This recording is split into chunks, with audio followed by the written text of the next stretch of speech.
Hello and welcome to the FatBoss Guide to Krosus in the Nighthold. So this is the first encounter in the instance that really requires on having great healing as well as great damage. And the reason why we say great damage, because the boss slowly reduces the encounter area until the point where there is no encounter area left and you fall into the water and die. So you need to kill him before that point. Apart from him destroying the bridge that you're working on, he has very little abilities that you actually need to deal with, but if you don't deal with them properly, you're going to be dead fast.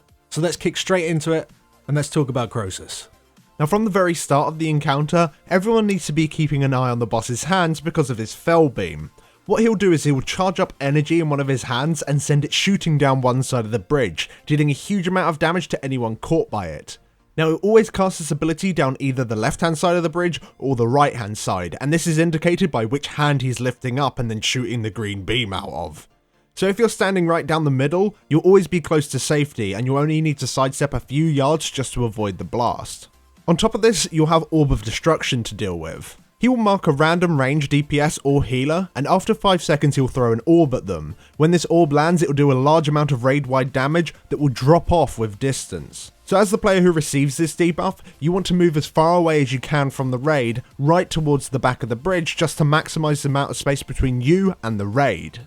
Using personal movement speed increases or even group movement speed increases can help with this, but a wall-up portal at this point is absolutely amazing. If you can get a gateway set up, and as long as it doesn't happen to you over and over again, you can just use this and it will teleport you straight to the back of the bridge, taking you far away from anyone else. Another high impact ability that you need to deal with is Burning Pitch. When the boss casts this ability, he'll spawn various circles all over the platform. A couple seconds later, he'll throw a ball at those locations, which will then spawn an ad. These ads don't do much apart from just spam casts on random players, which makes them take some damage as well as do splash damage to all players nearby. If there's only a few ads up, it's not a big deal, but if the entire platform is coated with them, you're going to wipe very quickly. As soon as the circles spawn, you want all your players to run into those circles and stand inside them. As soon as the ball is thrown towards those locations, the players will get hit instead, take a small amount of damage, and prevent the ad from spawning.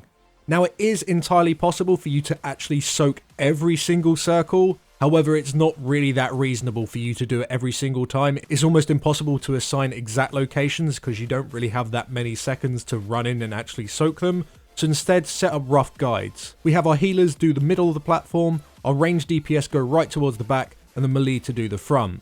Right at the start of the encounter where the bridge is its maximum length, that's the worst it will be because they're so spread, but towards later stages of the encounter, the bridge will be much smaller, so the actual area where these ads can land will be a lot smaller, so it's a lot easier to actually go and soak them. But ultimately, any ads that do spawn, and trust me, they will spawn, you need to kill them off as soon as possible and make sure you interrupt them, just to lower the damage out on the raid. Now for you tanks out there, you need to keep an eye on your Searing Brand stacks. Every time the boss melee hits you, he's very likely to apply this dot. You just want to try and keep it as low as possible. There's a lot of damage going out already, and you having crazy high dot stacks isn't going to help. You want to taunt around the 5 stack mark. But on top of this, you need to watch out for when the boss casts Slam. When the boss casts this ability, it will do a huge amount of damage to the entire raid. And in some cases, especially on Heroic, it's probably going to one-shot your raid. However, tanks, you can reduce this damage by standing underneath each of his fists in the 2 targeting circles that spawn directly underneath the boss. This will cause the tanks to take a high burst of damage, but it does reduce the damage on the raid substantially. And as a tank, this is probably the best time to use a damage reduction. Healers, you want to make sure that you assign a healing cooldown for every single slam that comes in. This might be difficult in smaller raid sizes, so you might want to integrate other things such as personal cooldowns on certain slams, but ultimately if you can have something up, it's going to help you out a lot. However, you will have moments where you'll have the slam and then the orb very shortly afterwards. These 2 bursts of damage within quick succession can easily kill people, so save your strongest cooldown for this point. Now every 3rd slam that the boss does on one particular section of the bridge will actually destroy it and it will simply just fall into the ocean.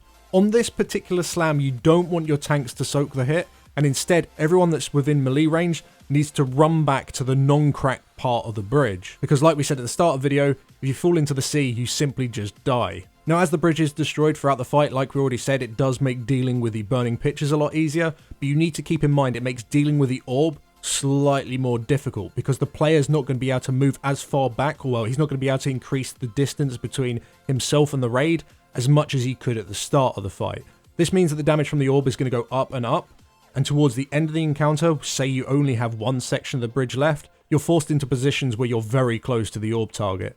Make sure you still try and increase the range as much as you possibly can, and this is when you want to start using any excess healing cooldowns if you have them available. But apart from that, there's not much else you need to know about the fight. It's just deal with the beams, make sure you soak the burning pitches. If you have the orb, you get as far away from the raid as possible. When the slam comes in, use a healing cooldown, and tanks, make sure you stand in the circles that spawn underneath him. And on the third slam, you all get away from the cracked part of the bridge before it falls into the sea. And that's the fight. And hopefully you kill him before he kills you. So thank you very much for watching, guys. If this guide did help you out, then leave a like on it. It helps us out so much. And of course, subscribe to the channel and hit the notification bell so you know when our videos are coming next. And of course, we want to give a big shout out to all of our supporters over on Patreon. If you want to join that awesome group of people, then you can find a link to our Patreon in the description below. Thanks for watching, guys, and we'll see you next time. Thanks for watching.